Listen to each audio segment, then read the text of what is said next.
जाजपुर जिला कलिंगनगर शिल्पांचल आज 12टी प्रकल्पर शिलान्यास और 4टी नूतन प्रकल्प उद्घाटन करेंगे मुख्यमंत्री।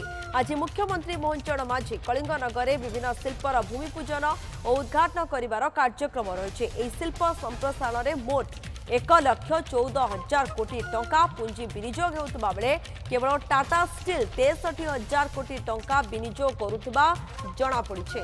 टाटा स्टील द्वितीय पर्याय संप्रसारण उद्घाटन सहित नीलाचल इस्पात कारखानार द्वितीय पर्याय संप्रसारण पर मुख्यमंत्री भूमि पूजा करेंगे। 10टी नूतन कारखाना स्थापन पर भित्तिप्रस्तर स्थापन कर नूतन प्रकल्प गुड़िकर 34,000 ऊर्ध्व नुआ निजुक्ति सुजोग सृष्टि लक्ष्य रही।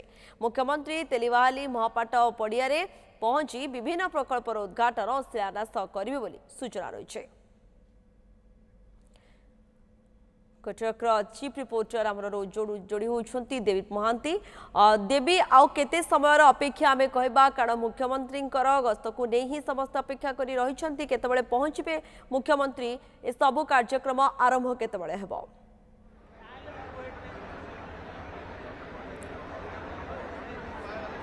तो आज जहाँ भी कार्यक्रम रही गोटे लैंडमार्क होगा जाऊँगी कारण कि शिल्प विप्लव जो कथा आसाला ये जो हूँ तार जमी गोटे द्वितीय पर्याय मुख्यमंत्री अलरेडी आसी पहुंची सारी सभा मंचर बिल्कुल सामने आम अच्छू कैमेरा पर्सन ललित आपन को देखा सभा मंचर जो आयोजन व्यवस्था और विशेष दुईटी कथा आम रखुंट जे गोटे शिल्प बृहत शिल्प गुड़िकर संप्रसारण नूतन शिल्पर शिलान्यास ता सहित गोटे बृहत संख्यार निजुक्ति सुजोग।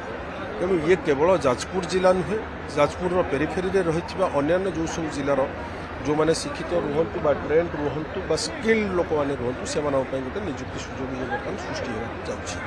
जदियो बहु वर्ष तलू कलिंग नगर को गोटे शिल्पांचल भाव में घोषणा किंतु गोटे संप्रसारित शिल्पांचल बर्तमान आम देखा जाऊे जार ये आज हूँ गोटे तार जमी नूआ पड़ा जाऊँगी।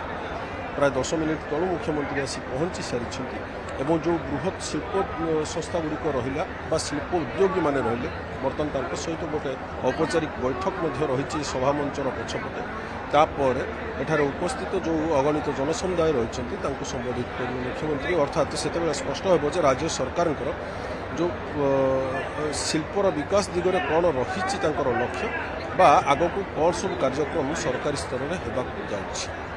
द्वितीय कथाटी हूँ यही कार्यक्रम सरला टाटा स्टील जो संप्रसारित प्रकल्प रही मुख्यमंत्री जीवार एक प्रकार कार्यक्रम रही उक्त स्थान जो नुआ प्रोजेक्ट बर्तमान होती एक्सपांड होती जो शिल्प संस्था ताकू लोकार्पित कर व्यतीत जो एकाधिक प्रकल्प गुड़िक आग को होगाक तार शिलान्यास कार्यक्रम जोटा ये।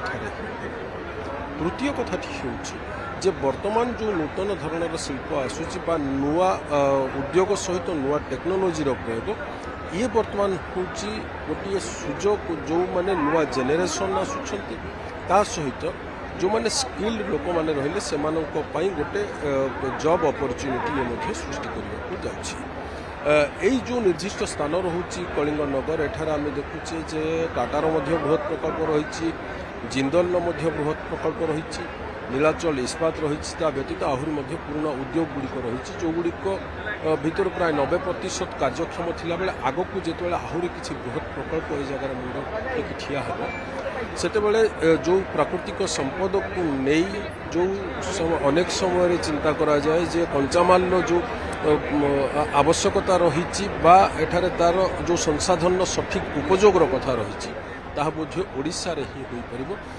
संभवतः गोटे नुआ जुग आरंभ होगा जाऊँगी जद्वारा आग को जमी ओडिशार प्राकृतिक संपद ओडिशा रे ही विनियोग हो पार और एठारू ही उत्पाद बाहर को जापर किंतु ए सबु भितर दुईटी गुरुत्वपूर्ण दिग कि राजस्व वृद्धि सह जॉब अपॉर्चुनिटी बा निजुक्तिर सुजोग जार गोटे नूतन अध्याय आज आरंभ होगा जाऊँगी।